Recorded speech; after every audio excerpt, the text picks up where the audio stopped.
Hey everybody, this week I want to talk about my What's It bins. I think these are pretty important to anybody that digs, and I've got a series of boxes that I have, and they're organized by site. This is one site, this is another site, this is another site, for example. And there's many reasons why I would put something into a What's It bin. One is that I just don't know what the item is. You know, like if I get an item like this, I'm like, I don't know what that is. I've tried to track it down, I can't find it. So that would be the first reason. The second reason I would put something in a What's It bin is that I might just have a fragment of something and be like, well, that could very easily be something. See, there's got a pattern or a design on there. It's got one little hole there that's countersunk. It fit onto something. Until I find more of that item, in which case it will all end up in this bin. As you can see here, there's more of that same item. Until I end up with enough of it to figure it out. And these were dug in 2 different years, but from the same site. I won't be able to tell what it is. So how would I know whether it's trash or treasure until I know what the full item is? Okay, so there's that. And then the third reason that I would put something in a What's It bin is because of space. You know, for example, these items, I know exactly what they are, but I don't have space in a display case to put those, and I don't consider them good enough relics to put in like a visible display, for example. So I'm just going to walk you all through some of the things that are in my What's It bins, and if anybody knows what any of this stuff is, you know, I don't claim to know it all, but I know a heck of a lot about relics. These are just items that in some cases they're identified, in some cases they're not identified, you know, if it's something that I don't know what it is, please reach out in the comment below and let me know. And I would greatly appreciate your help as I move into the final stages of my Relic ID book. So I'm just gonna set up the camera here. I'm gonna give a little space, and I'm just gonna kind of walk you through some of the items that I have here in this first What's It bin. So these items are pressure relief valves for steam-powered engines. I'm pretty sure that this piece or a similar piece went down in it like that, or up in it like this. And so that this piece was internal here to this other piece. Even though it's bent, you can see that it probably would have fit. Here's another example of a different size. But I'm pretty sure that that's what those were, and that this piece was also integral to that. And if I'm wrong on any ID, please let me know. That is a heavy brass hinge. It's got countersunk holes, which tells me that it was attached to wood instead of metal. I can only guess that that was from some sort of really heavy-duty chest or similar item. And this was the outside edge. Okay, so that hinge bent this way. And then that was the inside unfinished edge with the non-countersinking on the holes. No idea. I had a couple pieces of this item here, which I've never been able to piece back together, but as you can see, some of those pieces go together perfectly, and they're from multiple years of metal detecting. So eventually I might find it all. There's another piece that fits perfectly. It looks like it was round or oval, and it just has that, you know, sense about it, like maybe I'll be able to figure that out one day. There's how that piece goes. So pretty large item, no idea what it was for, has an attachment point there. One day if I get all of it from that same spot, I'll be able to tell. Here's another top of one of these pieces. So this is What's It. I have no idea what that is. Would love to know. My hunch is that it's probably hollow inside. There's probably a hole here and a hole there. And it might be some sort of gas line tubing or something where you would put a rubber tube on that part to maybe move a gas lamp around the house. But aside from that wild guess, I have no clue. This is definitely the side of a stirrup, most likely a fine brass stirrup. And the top would have been up here and the bottom down there. This is a lift-off hinge. So these would have been placed in stacked one on top of another. and they were for carriages and anything where you would want to remove the door for any purpose. And attached here, that's the unfinished side, that's the countersunk side, so this was the side that faced out. And that was the side that was flush against the wood. Anyhow, so lift off hinge. And of course, some of these, like I say, I know what they are, but that's an awful big piece to put in a case. This is some sort of a crank. Had a handle here and was cranked this way. Probably from a spice mill, if I had to guess, some sort of spice grinder. Could be also for some sort of other application, anything that required a crank. You know, some of these things, you know, we all know what these are from chain pumps from wells. I don't even hardly save those anymore, but I've got a couple of examples rolling around. This might be a small turret, but it might be something else. Hard to tell. It is complete, and it's screwed in. Most of the turrets I've seen were iron attached, but some of them are screw threaded. Not sure what this is, but it could be the top of a cruet, where you would have that screwed down onto something and you would have your utensils and whatever down there, and you'd lift the whole tray with that. But it could be something completely different. Not quite sure. It feels weird to confess to the world that there's things that I don't know, but it's true. There's always, you know, it's a humbling thing. Some sort of a hook that was mounted onto wood. You can see there's iron screws or steel screws that have been there.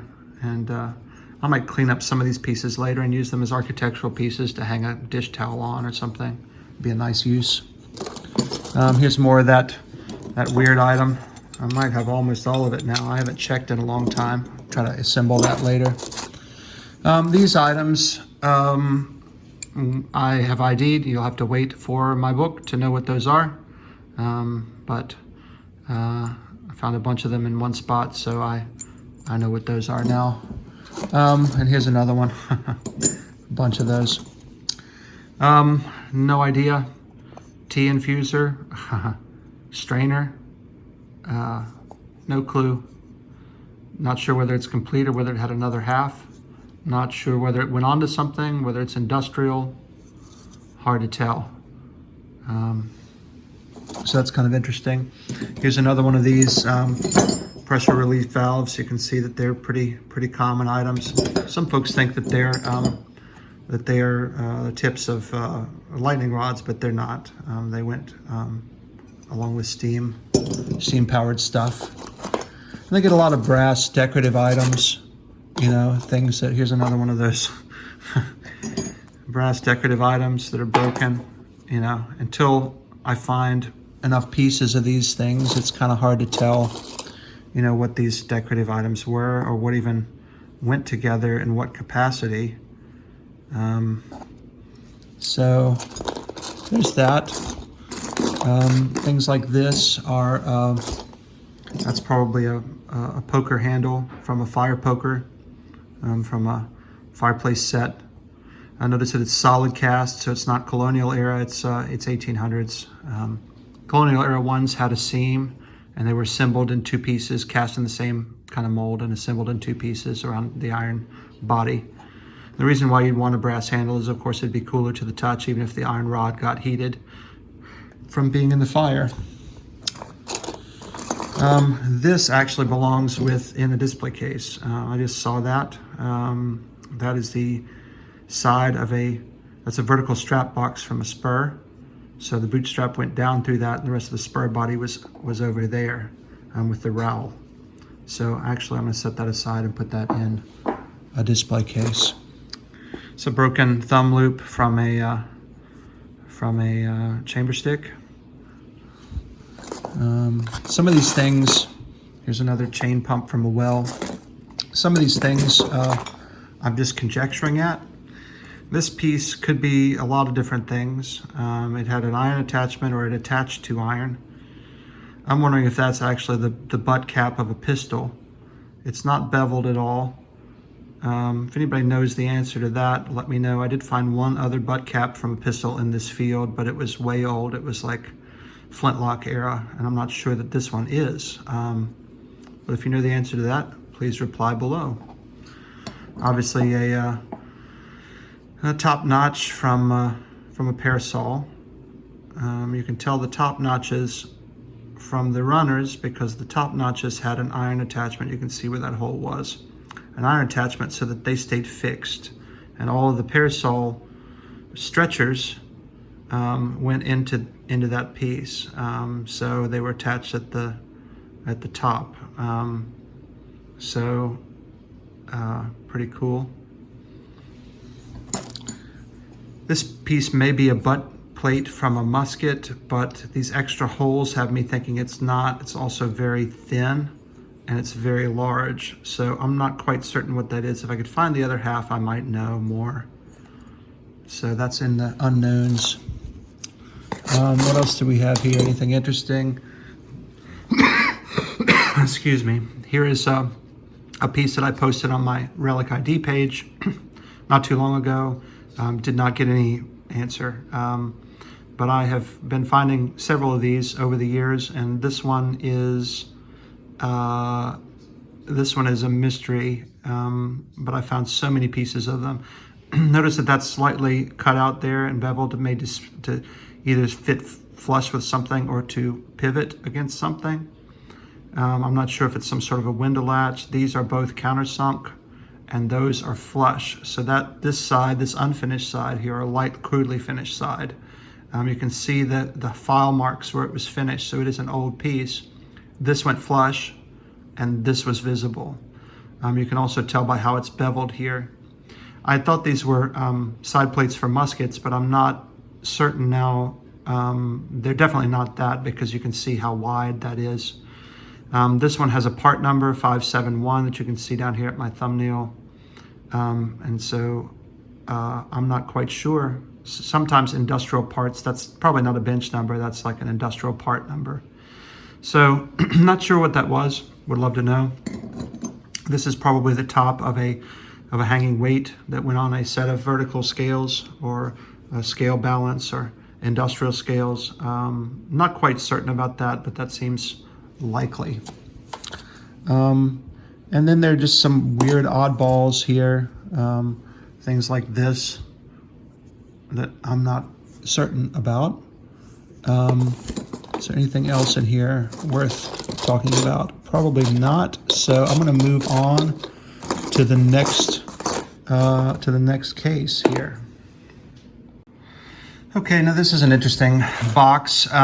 This site is a lot older as a general rule than the other site was. The other site was Victorian into the 20th century and had some early 1800s and late 1700s finds. This one is largely antebellum, almost exclusively, except for some dropped items that were dropped later on. So I'm kind of interested in some of these things. You know, I have a lot of these large spikes, which I assume were some sort of industrial or shipbuilding thing. I found a lot of shipbuilding related items in this field.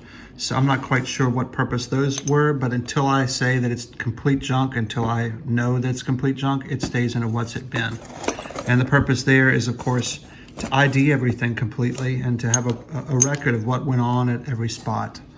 I'm pretty sure that this item is some sort of a leg from something, cast leg from maybe an andiron or similar. It had an iron attachment there. So that strikes me as the right ID, but again, I haven't found an example, so I'm not completely certain. End up with a lot of pieces of scrap.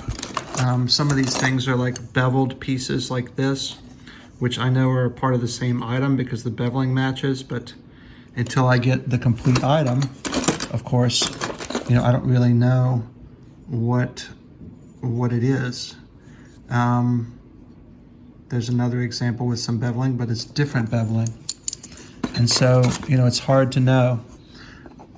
This item could be a piece of a stirrup. It could be a handle from a very large spoon. That's what I'm leaning towards because of the tapering here. It's almost like a fiddleback pattern. A very large serving spoon, perhaps. Some bale tap pieces, a terret. Here's the terret. Let's see here. Have anything else that's interesting?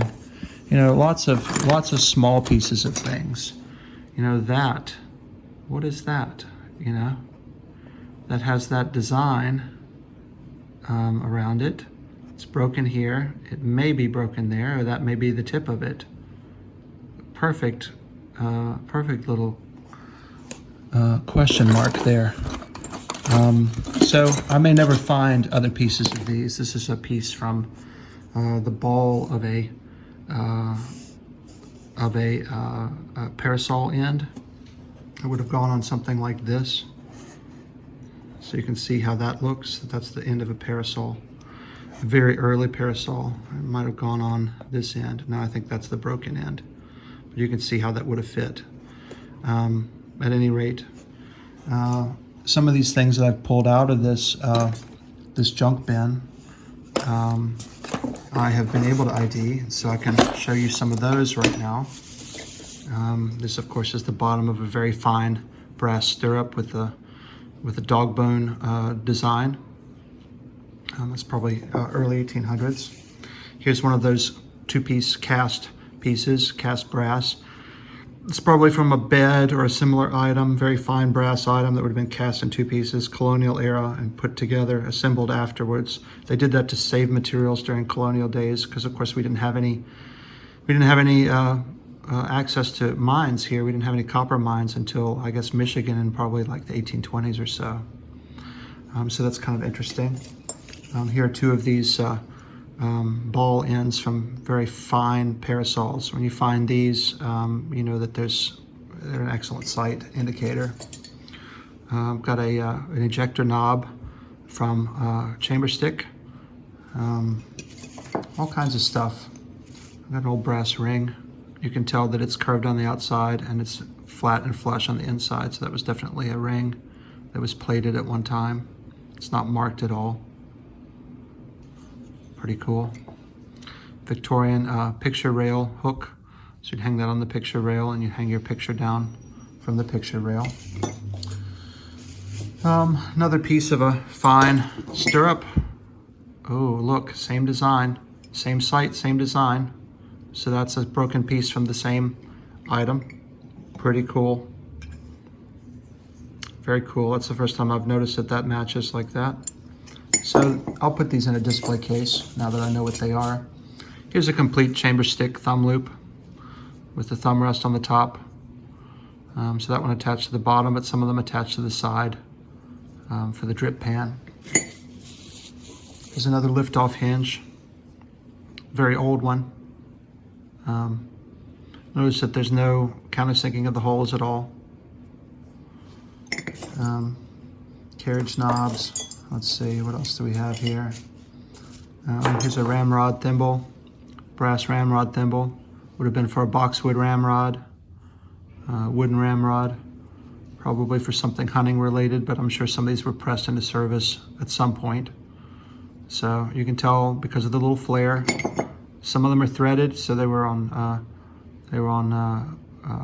brass, or sorry, they were on iron ramrods. But some of them have a little set screw hole, a little nail hole, and so they were attached via a little nail to boxwood. Anyhow, interesting find. And again, these are going to go in the display case. Most people wouldn't recognize what that is, but that is a daguerreotype or ambrotype or early photo mat. That's the corner of the frame, an oval, and the photo would have been inside. There's a book hinge. Pretty cool. That's a definite book hinge. I've got a really large item here from another site that may or may not be a hinge from a very large book. It's very thin brass. I don't think it would have been too practical on wood. Probably on something that was leather bound with the hinge part here. Probably had a multi-part hinge there to go around the span of a very large book, maybe a family Bible. Here's most people wouldn't understand what that was. Some people would probably think that was a patch box for a musket, but these are actually from early steamer trunks. I have some pictures in my Relic ID book upcoming of what those are. Anyhow, so there's some info and some stuff from that second site, and I'm going to talk a little bit about a third site here and go through some of those relics. And again, Some of these things that I've ID'd are going to go back now in a display case. And of course, then the ones that are not ID'd are just going to stay in the what's it bins until I either find enough of them to ID or don't. And then they'll just stay there indefinitely. Okay, this site had a lot of industrial items on it, mixed in with civilian items, mixed in with Civil War items, mixed in with 20th century items. So it is a real cluster mess of stuff. I had showed you this book hinge, which is probably 1800s if I had to guess. That's one of the 1800s items that was there. So I'm going to pull out some things here. I'm not quite sure about some of these IDs, but some of them I do know. I just am not. Like this one, I know is a Borden tube that was inside of a steam gauge.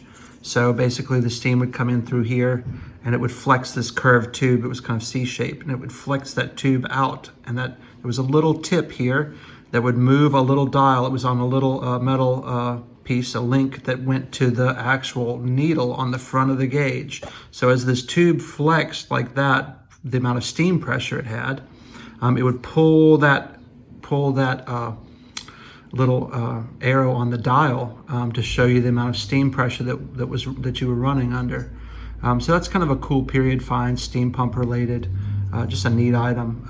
But again, I'm not going to put that in a display case because I just think there's no room for something like that. Some of these items are just bizarre. That one I can't really tell what it is. Just strange. It's got some writing there. Things like this with countersunk holes as if it were attached to something, but also kind of looks like a paddle. But this is like something that was curved or that was straight. Maybe it's been bent a little bit by the plow. That's the other thing. You can't tell what's been bent or destroyed. And so meant to pivot. No idea what that thing is. Any help is appreciated. I have big relics like this. Like, what in the world is that? Is that something that would go in between gears of a very large item? Again, there's a lot of industrial stuff on this site, and it's all industrial stuff that's old. It's all 1800s. A lot of the items that have been able to date were 1840s, 50s, 60s, 70s, and 80s for the industrial part of stuff here. Here's more of these steam pressure relief valves. Find a ton of those. This huge buckle. That's for some sort of a girdle cinch or some big equine application, I'm certain. But you don't find buckles that size very often, but I'm pretty sure it would be that type of a use. There's items like this that has a hole there and a hole here, so I'm not sure if there was something that was meant to go down in there, or if that's from casting, or if it was meant that another piece fit in on the ends. No idea what the application of that is. It's heavy, solid cast brass. Things like this, I've ID'd. That is a piece of a bell. That is bell metal. So that's an alloy like a brass alloy, and you can see here where it's been scratched by the plow, that it scratches copper colored. Okay, so these were originally more like a copper color, and then they ground turn like tombac does, but this is not tombac. Tombac was used in buttons, white tombac, but bell metal was expressly used as bells. It had a high tin content so that it rang beautifully. But it is very brittle alloy, so that's why they're always broken. But a bell, of course, of that size was pretty large. A lot of people will call these Conestoga wagon bells, but to be honest, folks, unless you're finding them in Western sites or in sites where there was a lot of wagon use, they had many applications, and they were sold in mail order catalogs as simply bells. And you even had some of this type of alloy that were used in livestock. Ones that had a handle at the top were definitely not Conestoga wagon bells, because Conestoga wagon bells were meant to freely swing. And the ones that have a circular thing on the top were meant to be attached to a handle, a wooden handle of some sort, or second possibility to be servant bells from a call system for servants on a plantation or in a house. Anyhow, so cool item there. Here's another one of these pieces from a trunk. So this is a more modern trunk than the other one that I showed earlier in the video. So that's probably early 20th century or late Victorian. And you know, there's so many pieces that I have no idea about. That is broken there, or an attachment there. And it's broken here, or an attachment here. This part is complete. No idea. No earthly idea. So it's kind of interesting to think about, you know, what these things are. I'm assuming that's some sort of a sprinkler head. I was joking, I said that's a grappling hook. But no idea. Looks like it may have been threaded down there at one time. 3 openings here. No clue. So you see how tough this stuff gets. You can never figure it all out. Again, I'm sure another industrial item. You can tell by the construction of it how much it's overbuilt, you know, in terms of making it, you know, same here, overbuilt, really thick brass, something that's meant to last and withstand, you know, rigor and pressure and things like that. I'm wondering if this is a piece of a steam whistle. It seems like I've seen a similar design, and I'm just curious about that. I think I've seen, I think I found a patent that had the upper part of this, which was cup-shaped. So anyhow, figured that would give you all the chance to see kind of what some of these things are. Some of this odd brass, some of these items that are not easily identified. You know, things like this. Gosh, that really looks like an octagonal barrel. That really looks like a gun sight. But is it? I know they had screw-on barrels for boot pistols. Hard to know. You know, sometimes it takes years to get an adequate idea on items. At any rate, I hope you all have enjoyed this wrap up of all of these weird things that I've dug over the years, you know, 30 years. I might do another one of these videos sometime. If you all like it, please drop me a comment, let me know. And most importantly, if you know what any of these items that I can't ID are, definitely respond and let me know in the comments. Thank you all so much. Have an awesome day.